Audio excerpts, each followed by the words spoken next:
Bom dia. Esse é o trabalho científico do Grupo Interligados, na Mostra dos Saberes 2019, as problemáticas de um possível ambiente lusófono.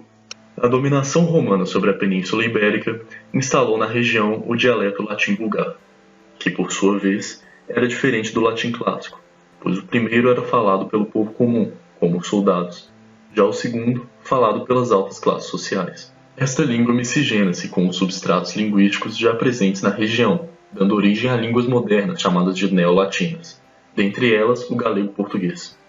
Esta língua continua sofrendo algumas modificações, devido a novas invasões realizadas na península. Contudo, não alterou-se completamente. A partir do século XII, as discrepâncias entre o galego e o português ficaram mais evidentes, havendo a consagração do português como língua oficial e o galego como variante do espanhol. Após essa solidificação linguística, com as grandes navegações, Portugal começa a disseminar a língua portuguesa através da colonização por outras regiões, como Angola, Moçambique, Guiné-Bissau, São Tomé e Príncipe, Timor e Brasil.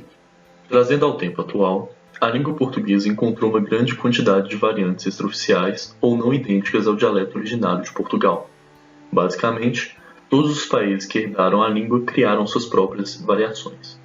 Apesar desse contraste, existe uma conjuntura entre as nações falantes do português. Esse conceito é chamado de lusofonia. Tal termo engloba muitos mais sentidos do que pode parecer, incorporando um sentido real de comunidade e, inclusive, unidade dos países integrantes. Essas expressões de comunidade normalmente são vistas como forma de criação de um ambiente de igual condição e, de certa forma, amizade linguística por aproximação. Entretanto, também é crucial realizar críticas sobre este ideal, partindo de diferentes pontos. O primeiro deles é a crítica a respeito da instauração forçada e ilegítima do português nos diversos países falantes no período colonial. As insatisfações partem desde a tomada forçada dos territórios até ao etnocídio praticado pelos colonizadores. Tomando como exemplo o nosso país, onde de 1500 para 2010, o último censo realizado, a quantidade de etnias indígenas caiu de 1.000 para apenas 315. Ademais, junto a diversas etnias extintas, também são apagados dialetos. Hoje, são enumerados 214 dialetos de origem indígena, e não possuímos um dado concreto da quantia antes existente. Consequentemente, não há também da quantia perdida, mas imaginam-se números exorbitantes de culturas, linguagens e meios de expressão. Tudo isso representa uma enorme devastação cultural, uma perda inestimável para a sociologia, antropologia e várias outras áreas do conhecimento.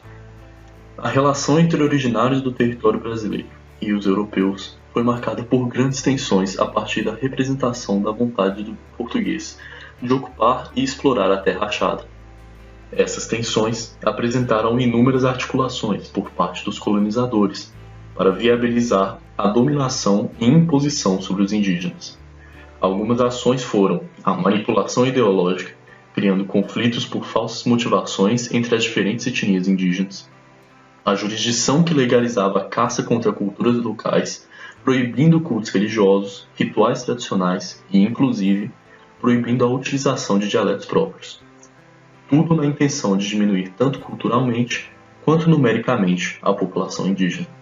Outro indicador de problema é o pensamento um tanto quanto hierárquico sobre a língua portuguesa. Isso remete a uma valorização da nação lusitana em relação às demais, como se a fonte de linguagem delas viesse de Portugal.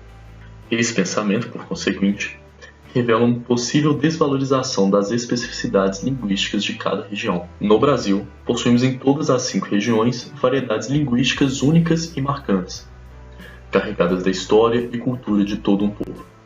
Partindo de uma outra visão, a língua aqui falada dá-se por uma miscigenação cultural. Em São Paulo, com a colonização de diversos povos, entre eles os italianos, pode-se notar uma influência italiana no sotaque paulista. O sotaque nordestino é influenciado pelo português de Portugal, por ter sido a primeira região colonizada, e posteriormente uma influência francesa graças aos conflitos franco-portugueses após o Tratado de Tordesilhas.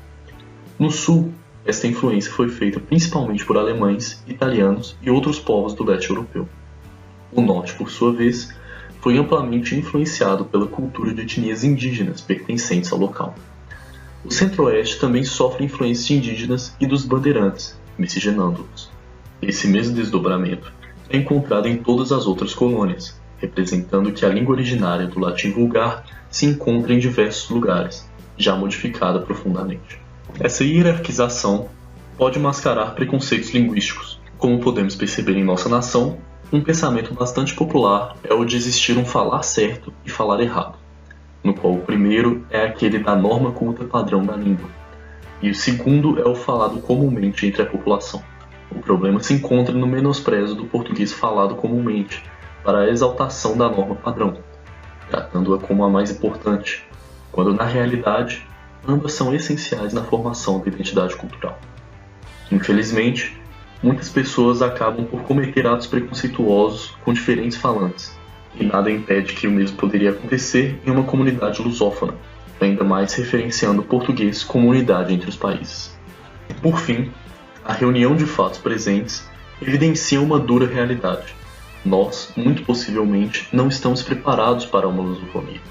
Na realidade, nem mesmo deveríamos estar preocupados em buscá-la. Portugal abusou e explorou arduamente todas as suas colônias, impondo sua língua e sua vontade sob pena de morte e escravidão. Portanto, tentar agora unificar os países em favor da língua que falamos é esconder as nossas marcas que levaram-nos à nossa identidade como um povo.